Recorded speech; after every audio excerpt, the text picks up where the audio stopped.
That's it. The mean man. Fucking man.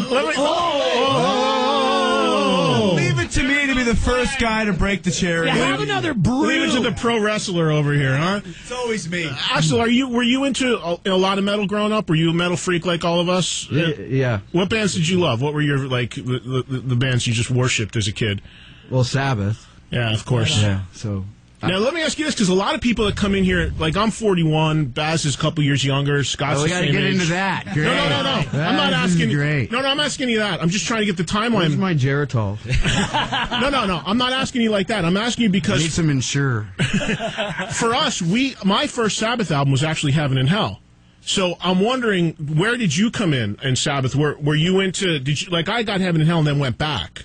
But, I mean, were you a Dio? Did you come in on Dio or Ozzy? Like technical ecstasy. Yeah, right on. Right on. That's cool. Because so many people we have, it's surprising. They come in, they say, no, we started with Dio around 80, and then we went back and learned the other stuff. So No, I had a friend in, 7th or 8th grade who sold all the pot. Yeah. But I didn't smoke pot, but I'd go, he had this, black room, and his dad was a guitar teacher, and I'd go sit there. And he was actually cool about, he didn't where other people would mess with you if you chose to or not do drugs or whatever. He didn't, but turned me on to Sabbath. And that's cool. Wow. And what else? And I was just really into Ozzy singing at the time. Mm-hmm. Right. Yeah, you love Dan McCafferty too, though, right? I don't know. I would listen to about every. I can't right now to figure out what I listened to at the time.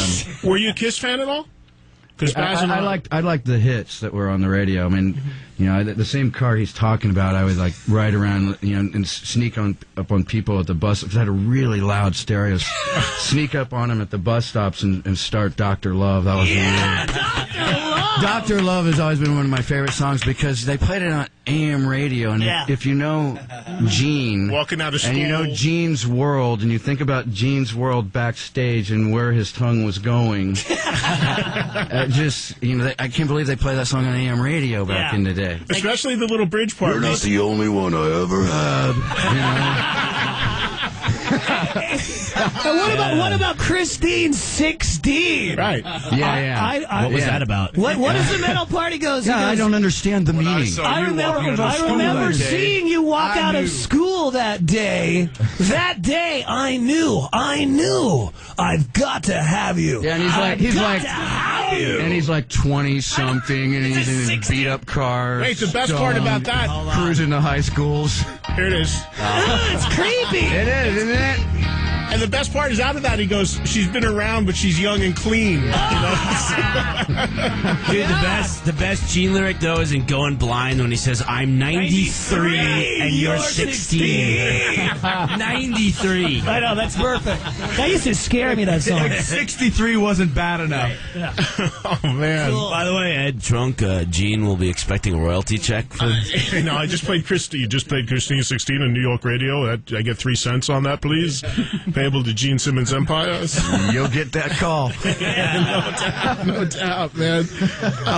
So what do you want to play? You want to play some music? You want to talk to some people? You want to just hang? What do you want to do? I'm asking the room. Let's play some music. What do you want to hear? Christine 16 or... He wanted the Nazareth song. Doesn't matter to me. I've got the Nazareth song, but it's a live version. I don't know if it's bogus or not. Thin Lizzy. Thin Lizzy. Wow, yeah, hey, I'm a rocker by Thin Lizzy. I'm a rocker. You have that? Yeah, of course I do. All right. Your close personal friend John Sykes, Ed. Yeah, but this is pre-John Sykes. Or, Bad Reputation. Could be appropriate. Cowboy song. Yeah. Do what you want to do is a great you really song. want to play a cowboy song in the Brokeback Mountain days? Oh! Nice.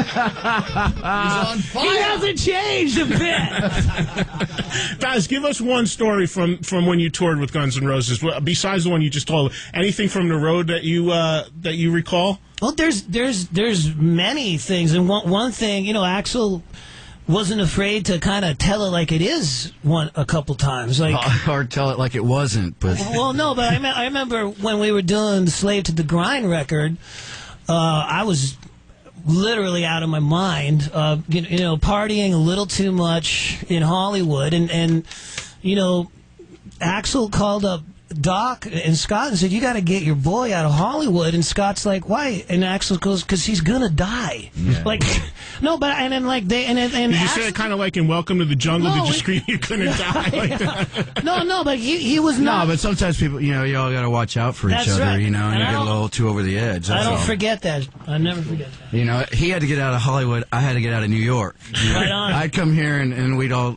after like about a couple of weeks or something, we'd be like, we gotta get out of here. We're gonna die. Because you're the one who's now the bartender at the hotel. And then you were telling me the other day that you lived in China for 3 months. Yeah, we went and stayed in China for about 3 months. Yeah, in Shanghai, Beijing, and Xi'an. What is that like? Well, he filmed. Like they eat a lot of bugs. What is it, like the Fear Factor show? Or? Absolutely. How long ago did you live there? Did you eat bugs? No, I didn't live there. We just went and stayed there a couple of years ago. A couple of years ago. That inspired the name of the album at all? No, it was before that, but then I just thought I should go. Okay. And I wanted to go before they banned me. Yeah, really. So, Chinese democracy, that doesn't quite work for the government. Hey, let's give him his. I want to ask you this. What do you think of that jag-off band, The Offspring? Doesn't mean anything. Yeah, I'm not saying they don't mean anything. It just doesn't matter. No, it's just like, I'm like, get your own scene, dude. It's like, well, like, get your own but thing. what I would say is, like, didn't they have like they had a song for, I think, the movie Orange County or something? I'm not a fan. I don't know. But they had a song that I liked, like its message and everything, and it was kind of like, well, aren't you, by the stuff you're talking, aren't you going against what's in your own song? Yes. It's kind of like, I dug what their song was, like, about standing up for yourself and this kind of thing, and then they were turning around and being the opposite. That was the one thing I thought was interesting. Well, the story was that they tried to take the title of the record or whatever. Oh, yeah, well, it was... It didn't work. Sebastian Williams Every time somebody, every time a lot of people are putting out a record, it's like, it's okay. Well, let's talk about this. Like, Right. get Do your you own pay thing. attention to that, Axl? Do you care, like, all the speculation in the media and this and everything? Do you even pay attention to it? Do you not at follow all. it? Never. Not me. None of you guys were obviously at the Madison Square Garden I'm show. unfazed. And you remember, man, we went to that show, and after the show... When have you ever known me to be reactionary? The first time I ever met you, we were opening for Aerosmith at the LA Forum, and the first knock on the door was David Lee Roth. He goes, "Hey, No, man!" you and I were telling him Yes. that he was like one of our biggest influences, our biggest inspirations. First thing is, it's like we meet, and he has 2 joints and 2 beers and hands me one of each. Is that Sebastian or Roth? Sebastian, and then we start singing "Train Kept a Rolling" because I know I'm going to go sing it with Aerosmith. Right. And so the whole room kind of freaks out and starts staring at us, And then later, we're telling David Lee Roth he's like one of our biggest influences. He took us ever. out. And and to his in his defense, he later apologized, but he comes up, puts his arm around both of us, and goes, "You guys ain't nothing but pretenders to the throne." Oh no! I'll never forget this in And my he's life. like, and Baz never is like, "Dude, why are you being such a dick?" No, let me give my side to that, okay? So here I am with my heroes and stuff hanging out, and Rick Rubin was the guy that drove us to the Rainbow, and David Lee Roth wanted to take us out. So, that's my balls to the wall ringtone. So then we're